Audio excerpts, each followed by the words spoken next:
नमस्कार दोस्तों, स्वागत है आप सभी का आपके अपने चैनल शिक्षा की दुनिया में। अगर आप इग्नू के स्टूडेंट हैं तो आज की यह वीडियो आपके लिए बहुत यूज़फुल होने वाली है। इस वीडियो में मैं आपको असाइनमेंट के आंसर नहीं बल्कि असाइनमेंट से जुड़ी हुई इम्पोर्टेंट जानकारी दूंगी जो असाइनमेंट को तैयार करने से लेकर सबमिट करने तक आपके बहुत काम आएगी। साथ के साथ आप इस सोल्ड असाइनमेंट को देखिए और अपनी असाइनमेंट कॉपी को कंप्लीट कीजिए। वीडियो को पूरा ज़रूर देखिए क्योंकि आज हम जानने वाले हैं जैसे कि असाइनमेंट क्वेश्चन पेपर कहाँ से डाउनलोड करना है, सही असाइनमेंट कैसे पहचानना है और असाइनमेंट का फ्रंट पेज कैसे तैयार करना है, असाइनमेंट लिखते समय किन किन बातों का ध्यान रखना है और असाइनमेंट सबमिट करने से पहले कौन कौन सी चीज़ें चेक करनी हैं। तो दोस्तों चलिए वीडियो को शुरू करते हैं। सबसे पहले जानते हैं असाइनमेंट क्या होता है। इग्नू में प्रत्येक कोर्स के लिए असाइनमेंट दिया जाता है। असाइनमेंट में दिए गए क्वेश्चन के आंसर स्टूडेंट को निर्धारित निर्देश के अनुसार तैयार करके जमा करने होते हैं। असाइनमेंट के मार्क्स भी आपके एकेडमिक असेसमेंट का हिस्सा होते हैं, इसलिए इसे केवल फॉर्मल वर्क समझकर इग्नोर आपको नहीं करना है। यह आपके फाइनल मार्क्स में अच्छा खासा वेटेज रखते हैं। हालांकि असाइनमेंट के मार्क्स और वेटेज कोर्स के अनुसार अलग अलग हो सकते हैं। सभी कोर्स कोड के अलग अलग हो सकते हैं, किसी किसी कोर्स कोड का अलग अलग होता है वेटेज असाइनमेंट के मार्क्स का। इसलिए अपने करंट असाइनमेंट और प्रोग्राम की इंस्ट्रक्शंस जरूर चेक करें। अब आगे बात करते हैं कि असाइनमेंट क्वेश्चन पेपर आपको डाउनलोड कैसे करना है। इग्नू की ऑफिशियल करंट असाइनमेंट पोर्टल पर जाना है, जहां आप अपने प्रोग्राम और कोर्स के अनुसार असाइनमेंट खोज सकते हैं। सबसे ज़रूरी बात यह है कि असाइनमेंट किसी रैंडम वेबसाइट या पुराने पीडीएफ से डाउनलोड करने की बजाय इग्नू की ऑफिशियल वेबसाइट से ही डाउनलोड करें ताकि आप तक सही जानकारी पहुंच सके। इग्नू के करंट असाइनमेंट पेज पर प्रोग्राम कोड या फिर अपना कोर्स कोड से सर्च करने की सुविधा उपलब्ध है।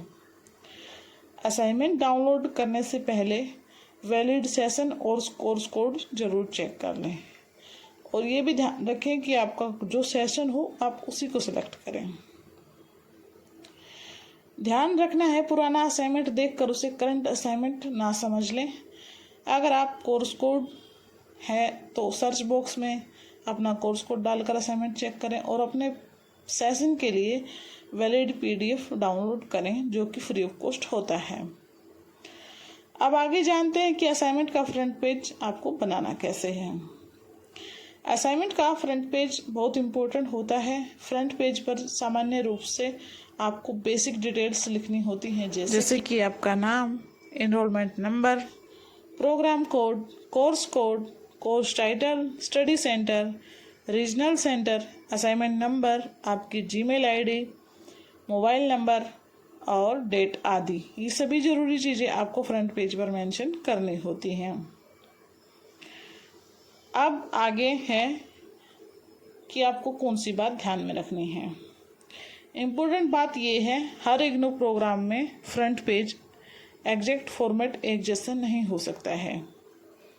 कुछ प्रोग्राम में अलग डिटेल मांगी जाती है, इसलिए अपने असाइनमेंट पीडीएफ में दिए गए निर्देश में अलग डिटेल मांगी गई है तो उसे जरूर देख लें। इग्नू के अलग अलग करंट असाइनमेंट डॉक्यूमेंट्स में फ्रंट पेज पर अलग अलग डिटेल मांगी गई है। उदाहरण के लिए कुछ असाइनमेंट्स में name, address, enrolment number, admission session, course code, course title और रीजनल सेंटर ही मांगा जाता है। इसलिए मेरी सलाह है कि आप मेरे बताए फॉर्मेट को बिल्कुल भी एग्जैक्ट कॉपी ना करें। पहले ध्यान दें कि आपको अपना कोर्स कोड कौन सा है और उसमें कैसा निर्देश दिया गया है। अब असाइनमेंट लिखते समय किन किन बातों का ध्यान रखना है वो जानते हैं। सबसे पहली बात, असाइनमेंट को साफ और रीडेबल हैंडराइटिंग में लिखें जो आसानी से पढ़ा जा सके। दूसरी बात है, हर असाइनमेंट के लिए अलग शीट रखें और पेज को कोर्स वाइज व्यवस्थित रखें। तीसरी बात है, क्वेश्चन नंबर क्लियर लिखें और असाइनमेंट पीडीएफ में दिए गए निर्देश के अनुसार ही आपको आंसर लिखना है। निर्देश का मतलब है कि जैसे किसी में आपसे 500 वर्ड मांगा जाएगा, किसी में 400 भी हो सकता है। ये कोर्स कोड के अनुसार चेंज हो सकता है। किसी में 800 वर्ड्स भी मांगे जाते हैं, 100 वर्ड्स भी मांगे जाते हैं, 250 भी मांगे जाते हैं। इसलिए आपको जो आंसर लिखना है ना, अपने निर्देश के अनुसार ही तैयार करना है। चौथी बात है, जहाँ जरूरी हो वहाँ हेडिंग और इम्पोर्टेंट पॉइंट्स को अंडरलाइन कर सकते हैं। पांचवी बात पर आते हैं, असाइनमेंट को जल्दबाजी में पूरा नहीं करना है।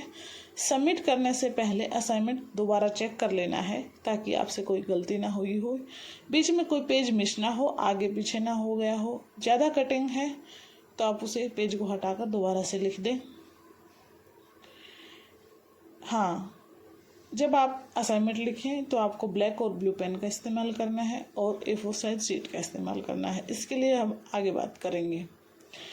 इग्नू की गाइडलाइन में A4 paper, margin, question number और नीट प्रेजेंटेशन जैसी बातों का उल्लेख मिलता है, लेकिन पेपर साइज और एग्जैक्ट फॉर्मेटिंग प्रोग्राम की निर्देश के अनुसार अलग हो सकती है। इसलिए हमेशा अपने असाइनमेंट पीडीएफ को सेव करें और उसमें जो निर्देश दिया गया है उसी को फॉलो करें। एक और बहुत ज़रूरी बात, असाइनमेंट अपनी हैंडराइटिंग में अपने शब्दों में लिखना चाहिए। जहां आपको प्रोग्राम की निर्देश हैंडराइटिंग सबमिशन मांगी जाती है, यहाँ से आंसर आप जरूर देख सकते हैं, लेकिन उसे थोड़ा मॉडिफाई करके लिखें। अपने शब्दों में लिखने की कोशिश करें, इससे आपके अच्छे मार्क्स आएंगे। किसी दूसरे स्टूडेंट का असाइनमेंट बिल्कुल भी कॉपी नहीं करना है। इग्नू के कई करंट असाइनमेंट गाइडलाइंस में कॉपी को लेकर स्पष्ट निर्देश दिए गए हैं। अब बात करते हैं असाइनमेंट सबमिट करने की। असाइनमेंट तैयार होने के बाद उसे कहाँ सबमिट करना है, यह आपके प्रोग्राम और रीजनल सेंटर की करंट इंस्ट्रक्शंस पर डिपेंड कर सकता है।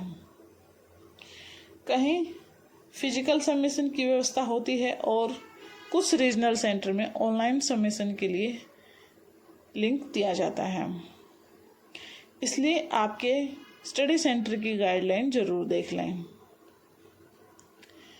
सिर्फ पुराने यूट्यूब वीडियो को जानकारी पर डिपेंड आपको नहीं रहना है। किसी भी पुराने वीडियो की जानकारी आप अगर रखते हैं तो एक बार नई वीडियो देख लें या फिर अपने जो स्टडी सेंटर हैं वहाँ पर पता कर लें। अपने रीजनल सेंटर की लेटेस्ट नोटिस आपको ज़रूर चेक करनी है, चाहे वो किसी भी बारे में हो। अगर ऑनलाइन सबमिशन की सुविधा दी गई है तो पीडीएफ बनाते समय रीजनल सेंटर की निर्देश को ध्यान में रखना है और उसको फॉलो करना है। कुछ रीजनल सेंटर निर्देश में कोर्स वाइज सिंगल पीडीएफ और फर्स्ट पेज पर स्टूडेंट डिटेल्स जैसी रिक्वायरमेंट्स दी गई है। मेरी तरफ से आपके लिए कुछ बहुत ज़रूरी सुझाव है दोस्तों। असाइनमेंट सबमिट करने के बाद उसका प्रूफ ज़रूर आपके पास रखें। जो आपकी रिसीविंग स्लिप होती है वो आपको ज़रूर से ज़रूर वहाँ पर लेनी है और उस पर आप जिस भी अध्यापक को अपने असाइनमेंट सौंप रहे हैं, सबमिट कर रहे हैं, उनके सिग्नेचर होना ज़रूरी है। और जितने भी आप कोर्स कोड के सोल्ड असाइनमेंट सबमिट कर रहे हैं सभी उस रिसीविंग स्लिप पर मेंशन होने चाहिए। अगर आपका एक भी कोर्स कोड छूट जाता है तो आपके उसके नंबर नहीं लग पाएंगे।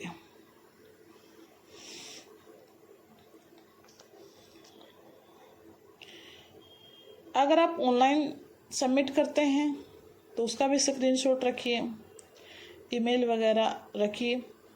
और अगर आप